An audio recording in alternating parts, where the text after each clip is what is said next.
Bom dia. Agora. Querido, abra comigo sua Bíblia em Mateus.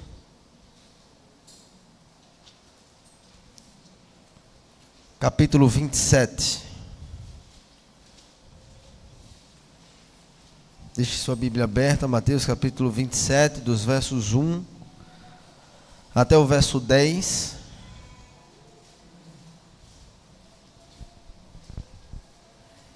Eu quero ler esse texto com você, depois orar e continuar na nossa oração semanal que temos feito a respeito de famílias da igreja. E essa semana nós vamos orar pela família de Wendel, Sabrina, Davizinho e Luquinhas. Então olhe para o texto da palavra de Deus, Mateus capítulo 27, versos 1 até o verso 10. Depois então nós oraremos, então a gente medita aqui na palavra do Senhor. Ao romper o dia, todos os principais sacerdotes e os anciãos do povo entraram em conselho contra Jesus para o matarem. E amarrando-o, levaram-no e o entregaram ao governador Pilatos. Então Judas, o que o traiu, vendo que Jesus fora condenado, tocado de remorso, devolveu as 30 moedas de prata aos principais sacerdotes e aos anciãos, dizendo: pequei, traindo sangue inocente. Eles, porém, responderam: que nos importa? Isso é contigo. Então Judas, atirando para o santuário as moedas de prata, retirou-se e foi enforcar-se. E os principais sacerdotes, tomando as moedas, disseram: não é lícito deitá-las no cofre das ofertas, porque é preço de sangue. E tendo deliberado, compraram com elas o campo do oleiro para cemitério de forasteiros. Por isso, aquele campo tem sido chamado, até o dia de hoje, campo de sangue. Então se cumpriu o que foi dito por intermédio do profeta Jeremias. Tomaram as 30 moedas de prata, preço em que foi estimado aquele a quem alguns dos filhos de Israel avaliaram, e as deram pelo campo do oleiro, assim como me ordenou o Senhor. Vamos orar, querido, feche seus olhos. Nós te louvamos, Pai, pela Tua palavra que chegou até nós. Rogamos a Tua graça e misericórdia sobre nossas vidas aqui, nos dando compreensão, nos dando direção a respeito do que o Senhor quer falar aos nossos corações hoje. Também queremos colocar diante do Senhor a vida de Wendel, Sabrina, Luquinhas e Davizinho. Que o Senhor os guarde, que o Senhor os conduza nos teus caminhos e que a tua boa mão, Pai, esteja estendida sobre aquela casa. É assim que nós te oramos, em nome de Jesus. Amém. Esse é um texto que talvez você já tenha lido ele e talvez você tenha encontrado dificuldade de olhar para esse texto e dizer assim: ora, o que é que esse texto quer falar ou diz respeito de Jesus Cristo? E normalmente quando a gente olha para esse tipo de texto, a gente sempre procura Judas Iscariotes, o traidor, aquele que traiu o Senhor Jesus, que o vendeu por 30 moedas de prata. E o que eu quero hoje, querido, pensar aqui com você, é sobre o que é que Jesus tem para nos ensinar nesse texto. O que é que ele quer falar ao nosso coração nesse texto. Volte seus olhos então para o verso 1. Quero primeiro aqui contextualizar você. O texto diz: ao romper o dia, todos os principais sacerdotes e os anciãos do povo entraram em conselho contra Jesus para o matarem. Então lembre-se aqui, o povo judeu, os israelitas, estavam vivendo debaixo do governo romano. Então Roma era a cidade que governava, era o estado que governava aquele lugar que eles moravam e viviam. E os judeus, eles estavam submetidos a esse governo. Então, os próprios judeus, eles tinham os seus processos, eles tinham uma religião, eles tinham uma forma de vida, e Roma permitia que, de certa forma, eles vivessem essa forma de vida deles. E uma dessas coisas era exatamente esse tipo de julgamento que eles fizeram contra Jesus. Não sei se você lembra, mas o Senhor Jesus foi levado até o Sinédrio, que era exatamente esse lugar onde existiam os julgamentos. Então o texto diz aí no verso 1, principais sacerdotes e anciãos entraram em conselho contra Jesus. Esses homens conversavam e julgavam sobre Jesus. E o texto diz então que eles faziam isso para o matar. Só que eles não poderiam simplesmente fazer isso e matar ele ali naquele momento. Embora os judeus quisessem matá-lo, eles não podiam fazer isso imediatamente, porque eles estavam debaixo do governo romano. Verso 2: e amarrando, levaram-no e o entregaram ao governador Pilatos, que é exatamente essa figura do Estado romano ao qual os judeus entregam a situação do Senhor Jesus. E no verso 3, então, o texto diz: então Judas, o que o traiu, vendo que Jesus fora condenado. Então veja, Jesus ainda não tinha sido aqui condenado por Pilatos. Jesus tinha sido aqui condenado no Sinédrio. Só que Judas, desde esse momento, desde essa condenação no Sinédrio, o texto diz que ele foi tocado de remorso e ele devolveu as 30 moedas de prata aos principais sacerdotes e aos anciãos. Primeira coisa aqui, querido, que eu quero levar você a pensar, olha aí no verso 3, é que Judas, ele sentiu remorso. Judas sentiu aquela culpa. Judas sabia quem Jesus era. Judas caminhou com Jesus durante muito tempo. E Judas tinha plena consciência de que o Senhor Jesus era o rei dos judeus, de que ele era de fato filho de Deus. Ele tinha medo do futuro. Ele não sabia o que era esperado daquele que traiu o Filho de Deus. E o ponto aqui é que o Senhor Jesus, ele não nos chama a ter remorso. O Senhor Jesus não chama os seus discípulos a viverem e a seguirem ele a partir do remorso. Acabe e Judas tiveram inquietação mental.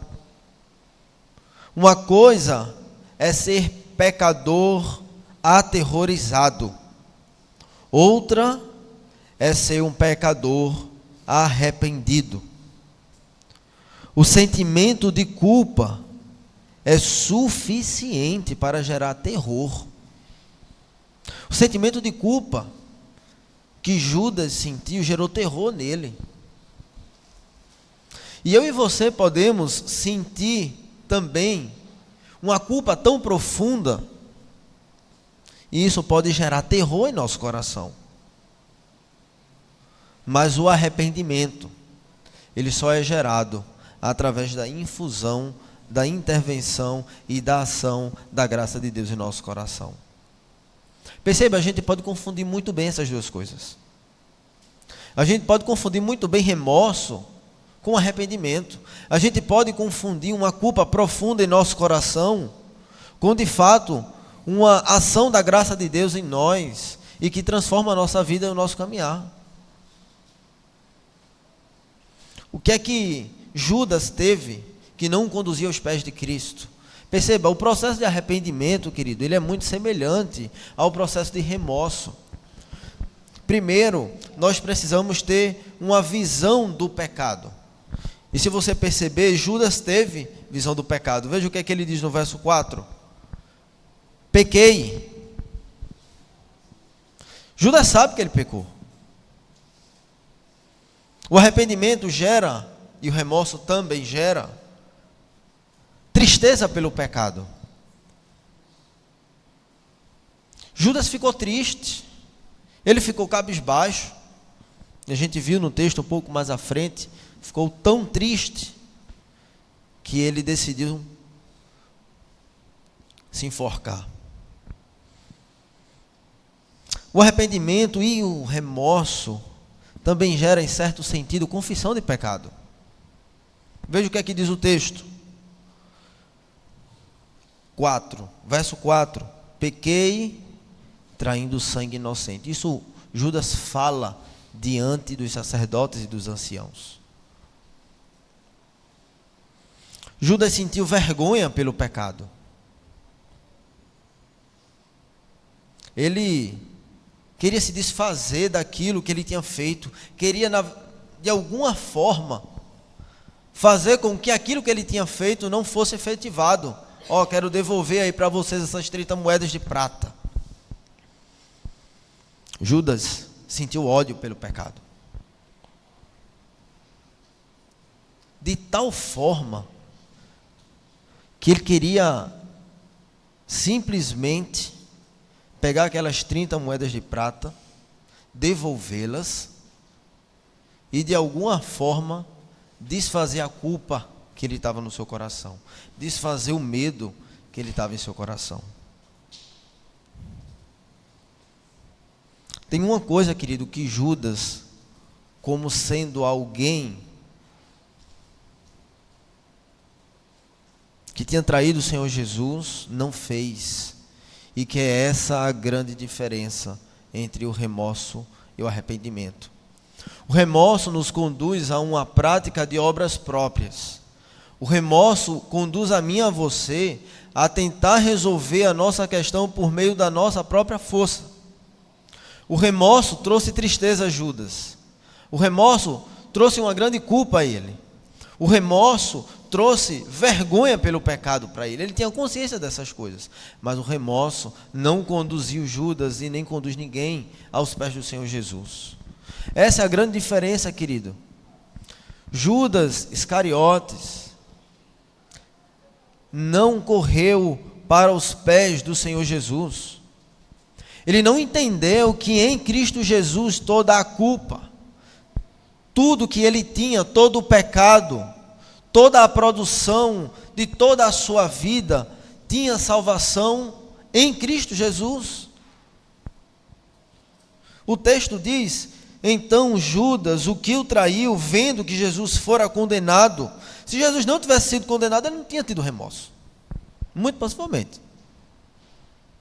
Ele ficou com remorso porque Jesus foi condenado e ele sabia, agora realmente o cara vai morrer e eu vendi ele. Percebe? O sentimento, ele não é pela coisa em si.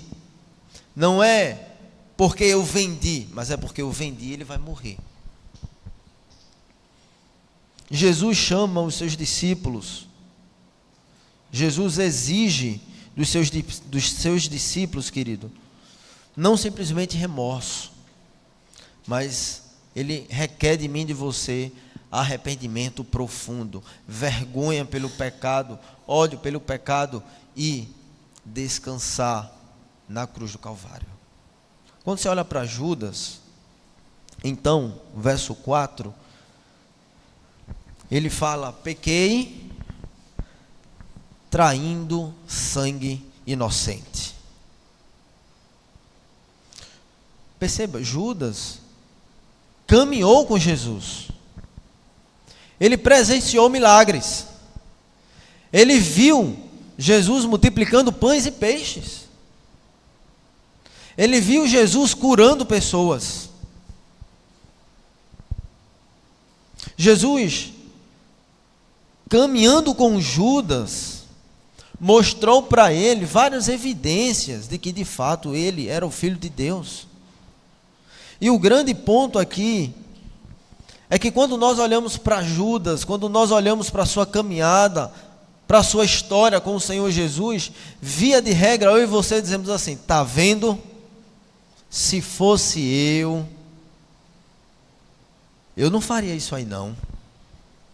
O cara era inocente. Como é que ele não acreditou em Jesus? É assim que o nosso coração age.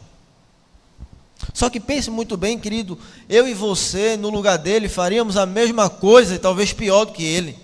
Sabe por quê? Porque o nosso coração, ele é depravado.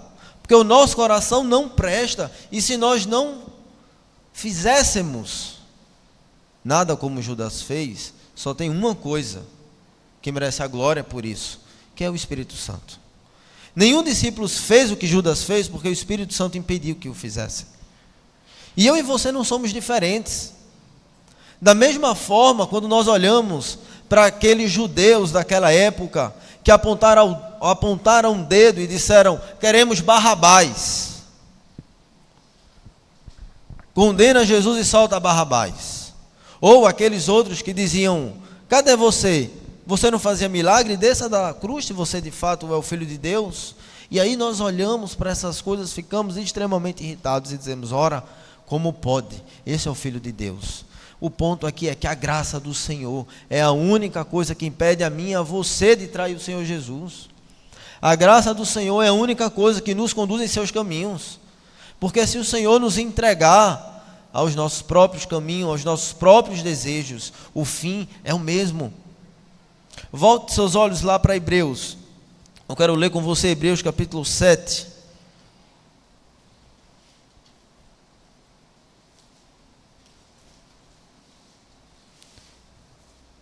Hebreus capítulo 7.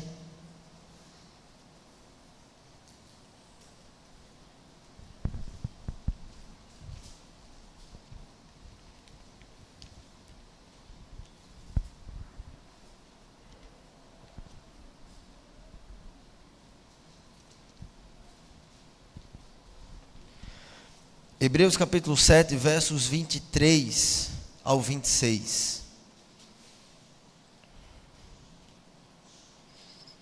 Ora, aqueles são feitos sacerdotes em maior número, porque são impedidos pela morte de continuar. O que o autor de Hebreus aqui está se referindo é a respeito dos sacerdotes do Antigo Testamento. Os sacerdotes do Antigo Testamento, eles morriam, eram homens comuns, feito eu e você. Esses homens nasciam, eram ensinados no caminho do sacerdócio, só que chegava um momento em que esses homens morriam, feito eu e você. Por isso que o texto diz: ora, aqueles sacerdotes, os sacerdotes do Antigo Testamento, eles são em maior número, porque eles são impedidos pela morte de continuar o seu sacerdócio. E o texto então, no verso 24: este, no entanto, Jesus Cristo, porque continua para sempre, tem o seu sacerdócio imutável. Por isso, também pode salvar totalmente os que por ele se chegam a Deus, vivendo sempre para interceder por eles. Então veja o texto: com efeito, nos convinha um sumo sacerdote como este, santo, inculpável, sem mácula, separado dos pecadores e feito mais alto do que os céus. A palavra de Deus não nos diz que Jesus, ele é uma opção dentre muitas que nos possibilitam a salvação. Jesus possui sangue inocente, ele não tinha culpa, não tem culpa, não tem pecado, não tem mácula, não tem condenação por causa dos seus próprios pecados, não tem mancha. Esse é o Senhor Jesus. E esse é o Jesus que Judas Iscariotes trai. E esse é o Jesus que eu e você, se não fosse o Espírito de Deus, trairíamos.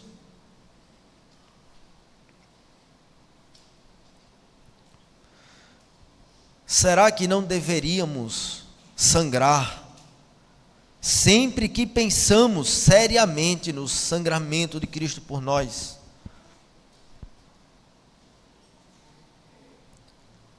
Preste atenção, será que não deveríamos sangrar sempre que pensamos seriamente no sangramento de Cristo por nós? Quantos de nós sangramos porque nós pensamos no sangramento de Cristo por nós? Porque Ele foi inocente, porque Ele não tinha culpa nem dolo. E como diz o texto da palavra de Deus, Ele foi levado como ovelha, como um cordeiro ao matadouro.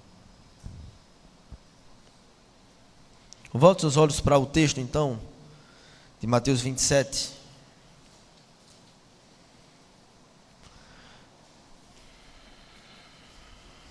E aqui nós vamos ver o que nós bem conhecemos dos fariseus, dos saduceus daquela época. O seu farisaísmo, sua hipocrisia. Verso 5 diz: então Judas, atirando para o santuário as moedas de prata, retirou-se e foi enforcar-se. Em outros textos, outros evangelhos, você vai ver que o evangelista fala a respeito da barriga de Judas, que ele morre dessa forma, não é, com a barriga aberta. E o que os estudiosos falam é que Judas provavelmente foi se enforcar e, ao se enforcar, ou a corda quebrou, ou o galho quebrou, não se sabe muito bem o que aconteceu. O fato é que quando ele cai em cima de uma pedra. Então nós temos a descrição da morte de Judas. Verso 6: e os principais sacerdotes, tomando as moedas, disseram: que moedas são essas? São as moedas que eles compraram o Senhor Jesus. E eles dizem: não é lícito deitá-las no cofre das ofertas, porque é preço de sangue. Veja que curioso. Judas, possivelmente ali no sinédrio, conversando com os sacerdotes e com os anciãos, estava perto do lugar onde eram feitas as ofertas. Então,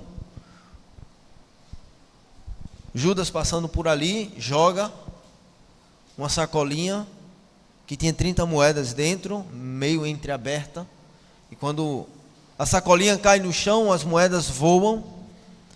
Então os sacerdotes olham para aquilo e dizem: não é lícito a gente pegar essas moedas e colocarmos no cofre das ofertas, porque essas moedas têm preço de sangue. O curioso é que não tem nenhuma ilicitude em comprar o Senhor Jesus Cristo. Tudo bem comprar o Senhor Jesus, tudo bem comprar o Salvador, mas a gente não pode pegar essas ofertas e colocar de volta no cofre. E tendo deliberado, o que foi que eles fizeram? Verso 7: compraram com elas o campo do oleiro para cemitério de forasteiros. Eles pensaram: ora, nós não podemos colocar essas moedas no cofre das ofertas, porque é preço de sangue, compramos uma vida com elas. Mas vamos fazer alguma coisa com elas também, para que sirva para a gente, e que de alguma forma fique esquecido de que a gente comprou uma vida com essas moedas. Então o verso 8 diz: por isso aquele campo tem sido chamado até o dia de hoje campo de sangue. Foi batizado. O lugar que eles compraram com as moedas que eles compraram a Jesus foi batizado de campo de sangue, porque aqueles homens foram culpados, assim como Judas, do sangue do Senhor Jesus. A hipocrisia deles não prevaleceu. A profecia prevaleceu. Verso 9: então se cumpriu o que foi dito por intermédio do profeta Jeremias. Tomaram as 30 moedas de prata, preço em que foi estimado aquele a quem alguns dos filhos de Israel avaliaram. e as deram pelo campo do oleiro, assim como me ordenou o Senhor. Querido, isso aqui está lá no Antigo Testamento. Isso foi profetizado. O Senhor estabeleceu isso há tempos.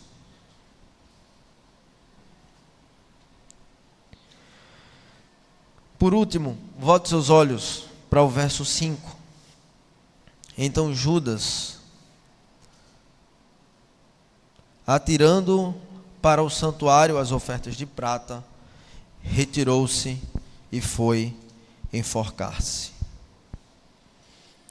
A primeira coisa que eu pensei aqui com você é que Jesus exige dos seus discípulos arrependimento profundo e não remorso. Nós vimos aqui que Jesus possui sangue inocente, não tinha culpa nem dolo. E por último, eu quero pensar com você que Jesus quer discípulos que calculem os custos de seguirem Ele. Jesus quer discípulos, procura discípulos comprometidos, que sabem exatamente o custo que precisam pagar para caminhar com Ele, o que não é o caso de Judas. O que é que o texto diz? Judas caminhou com Jesus o tempo todo, mas não calculou devidamente o custo disso. Ele não sabia o que era que isso ia custar. Mas mesmo assim ele seguiu. A primeira coisa que seguir Jesus, querido, exige um compromisso público. Exige um compromisso público, uma caminhada pública. Quando você olha para os discípulos do Senhor, eles caminhavam com Jesus publicamente. Eles foram chamados pelo Senhor publicamente. Judas foi chamado pelo Senhor publicamente.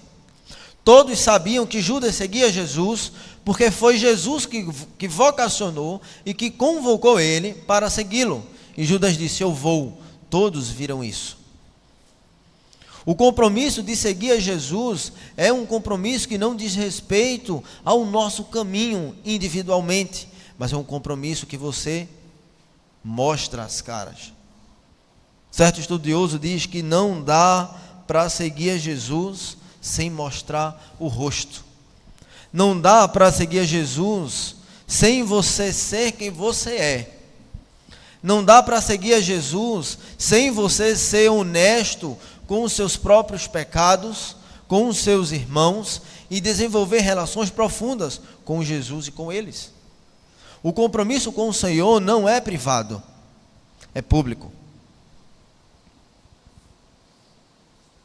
E uma segunda coisa é que seguir a Jesus requer seguir do jeito dele e não do nosso jeito. Quando o Senhor vocaciona seus discípulos, Ele não vocaciona seus discípulos e diz assim: olha, quero que vocês caminhem comigo, mas fiquem à vontade. Façam como vocês acharem melhor. E a gente sabe que não é assim que o Senhor faz. Vai em Lucas, abra comigo Lucas capítulo 14.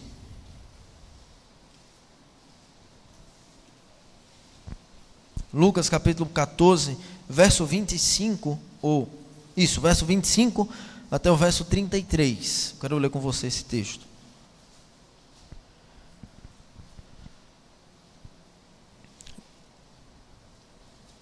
Lucas capítulo 14, do verso 25 ao verso 33. Diz assim o texto: grandes multidões o acompanhavam, e ele, voltando-se, lhes disse. Lembre, o Senhor Jesus está falando para as multidões. Muitas pessoas ouvindo isso.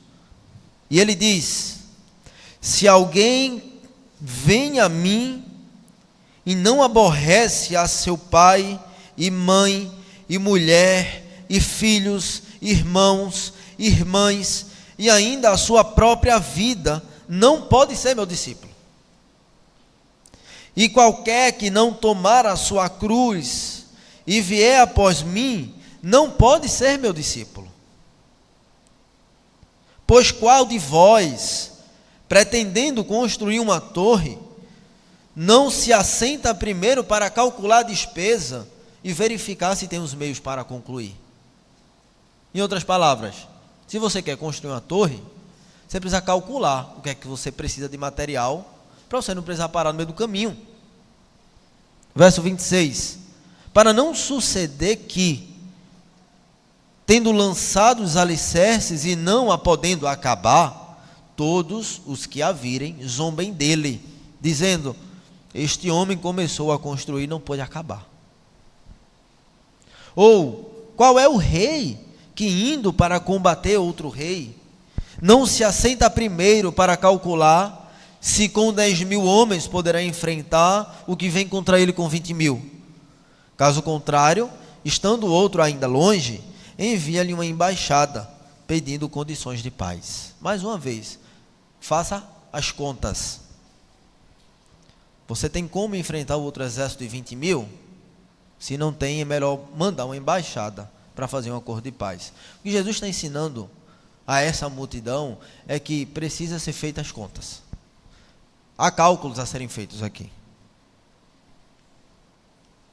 Verso 33. Assim, pois, todo aquele que dentre vós não renuncia a tudo quanto tem, não pode ser meu discípulo. Eu quero elencar basicamente 3 coisas aqui. No verso 26 ele diz: se alguém vem a mim, não aborreça seu pai e mãe e mulher e filhos, irmãos e irmãs e ainda sua própria vida, não pode ser meu discípulo. A primeira coisa que Jesus exige e que nós precisamos fazer as contas e calcular o custo para a nossa vida é que nós precisamos amar o Senhor acima de todas as coisas. E o que o que Jesus está ensinando aqui é sobre a ordenação do amor. É sobre os nossos amores que são desordenados. Eles não seguem o padrão estabelecido pelo Senhor. É mais ou menos o seguinte: no nosso mundo atual, nós amamos coisas mais do que elas deveriam. Nós trocamos as coisas que nós amamos. Nós amamos mais o nosso trabalho do que os nossos cônjuges. Nós amamos mais nossos filhos do que os nossos cônjuges. Nós amamos mais bichos do que amigos. Nós amamos mais pessoas. Nós amamos menos pessoas e mais outras coisas.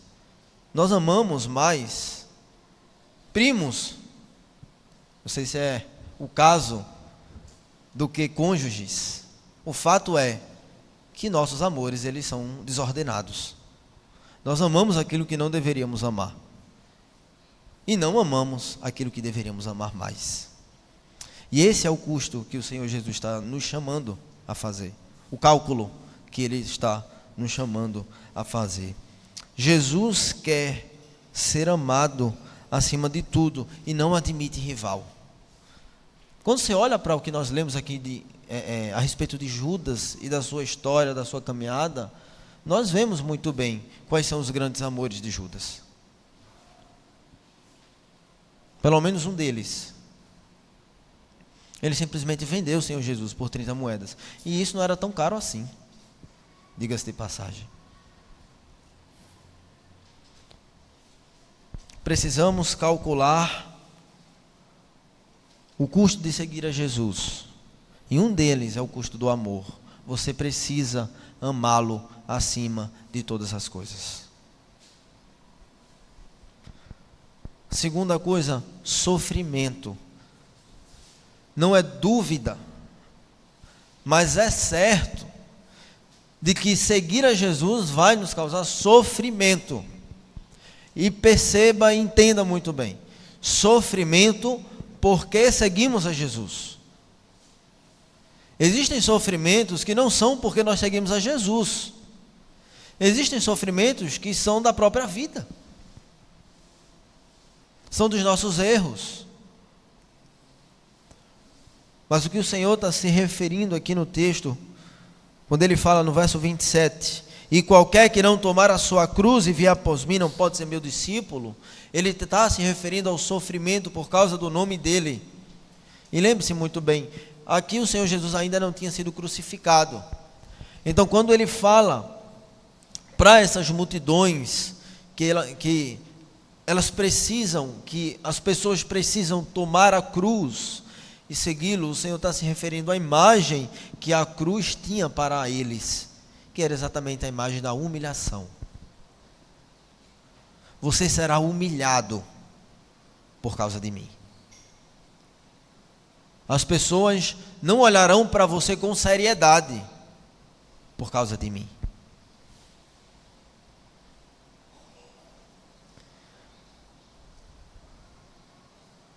E aqui, nos é exigido talvez mais do que nós imaginamos. Por isso que o cálculo tem que ser muito bem feito.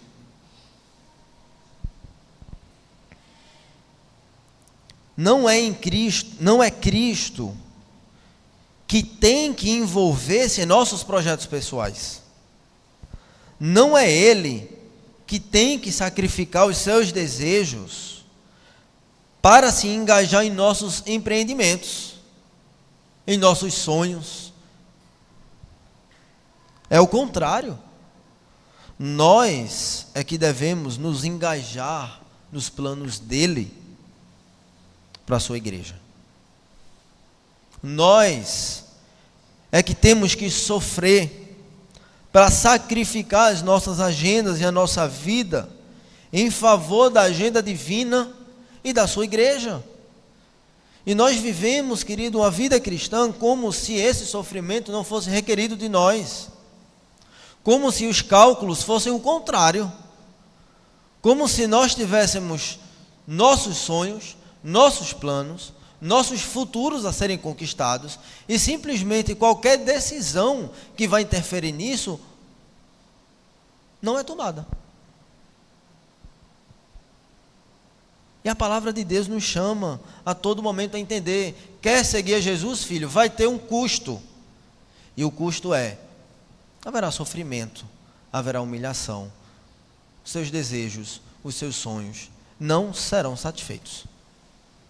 Porque a sua satisfação tem que estar nos planos e nos projetos do Senhor Jesus para a sua vida. E por último, o Senhor também nos chama a um desapego profundo. No verso 33, pois todo aquele que dentre vós não renuncia a tudo quanto tem, não pode ser meu discípulo. Quando você olha para a vida de Judas Iscariotes, você percebe que, de fato, todas as decisões que ele tomou, que ele considerou, até os próprios relatos bíblicos a respeito dele, o que nós temos conhecimento, nos mostra que esses custos, eles não foram bem calculados. E nos mostra também que muitas vezes os nossos custos são tão quanto mal calculados. O Senhor chama a calcular um custo a respeito do amor, a calcular um custo a respeito do sofrimento e a calcular um custo a respeito do desapego. E essas três coisas, quando você olha para a história da igreja, quando você olha para os discípulos do Senhor, todas elas precisam estar alinhadas com a sua vida e com os planos do Senhor. Quando você olha, por exemplo, para o fato de que Judas vendeu o Senhor por 30 moedas, sendo que 30 moedas não é lá tanta coisa. Ou seja, nem caro ele vendeu, nem algo valioso ele considerava tanto. Eu e você, com as nossas agendas, com as nossas coisas, com os nossos planos, de fato, faríamos diferente. Se eu e você pensarmos hoje, talvez a gente não faça diferente hoje, quanto mais na época. O que o Senhor nos chama é ao arrependimento, não ao remorso. Ele nos chama a olhar para a vida de Judas, mas não olhar Judas, a olhar para a vida de Judas e ver que o Senhor Jesus nos mostra muitas coisas ali. Nos mostra a respeito do arrependimento, que tem que ser profundo. Nos mostra que Jesus, de fato, é sangue inocente, como ele se mostrou, se disse e é até hoje. E que nós precisamos calcular o quanto custa seguir Jesus. Ao mesmo tempo que o Senhor Jesus diz: vinde a mim, todos vós que estáis cansados e sobrecarregados, e eu vos aliviarei. E essa é a grande mensagem do Evangelho. Custa caro para mim e para você. Só que esse caro sai barato. Porque há algo muito superior em Cristo Jesus. Há algo muito superior quando nós abrimos mão dos nossos amores desordenados e amamos ao Senhor acima de todas as coisas. Nós ganhamos muito mais quando nós entendemos que a humilhação que vamos passar é infinitamente menor do que a alegria que teremos com o Senhor e que temos com o Senhor. Nós não piscaremos nem titubearemos em desapegar das coisas desse mundo, se nós olharmos para a cruz, para a glória e para a perfeição do Senhor Jesus. É caro, para mim e para você, porque a gente é muito apegado e gosta muito das coisas daqui, né? Mas ao mesmo tempo, é muito prazeroso, porque em Cristo Jesus nós temos tudo que a gente precisa. Você sabe, naquele seu dia, quando você não está afim de fazer aquilo que você tem que fazer, tem que sair para trabalhar, mas você faz, porque você tem que fazer. E a vida cristã também é recheada disso, querido. Nós vivemos muitas vezes vários dias, nós não queremos orar, não queremos ler a Bíblia, não queremos ter um tempo de comunhão, não estamos a fim de ir para ali, não estamos a fim de ir para outro lugar, não queremos estar com as pessoas, estamos de saco cheio. Mas a Bíblia diz assim, faz porque tem que fazer, não é porque você quer. Quando essas coisas nos são colocadas como opção, a gente nunca escolhe elas. Por isso que elas não podem ser uma opção. Elas têm que ser um dever para mim e para você. Amar o Senhor acima de todas as coisas. Entender a humilhação. E desapegar das coisas desse mundo. São as bênçãos que eu e você podem desfrutar em Cristo Jesus. Preste atenção nesse último texto que eu quero ler para você. O cristianismo genérico tem seu custo. Certo? O cristianismo genérico, que não é original, tem o seu custo. É um baixo custo. Ele não tem nada ou quase nada do Evangelho. É verdade que esse cristianismo genérico é mais agradável ao espírito da época. Afinal de contas, esse cristianismo genérico não discorda de nada nem de ninguém. Todo mundo está certo, todo mundo é bonzinho, e no final todos serão felizes. O problema é que o cristianismo de baixo custo produz igrejas de baixo custo. Igrejas de baixo custo produz discípulos de baixo custo. Ou seja, falsos discípulos. Que o Senhor nos guarde, querido, e nos conduza num caminho de amor, de humilhação e de desapego com alegria. Vamos orar.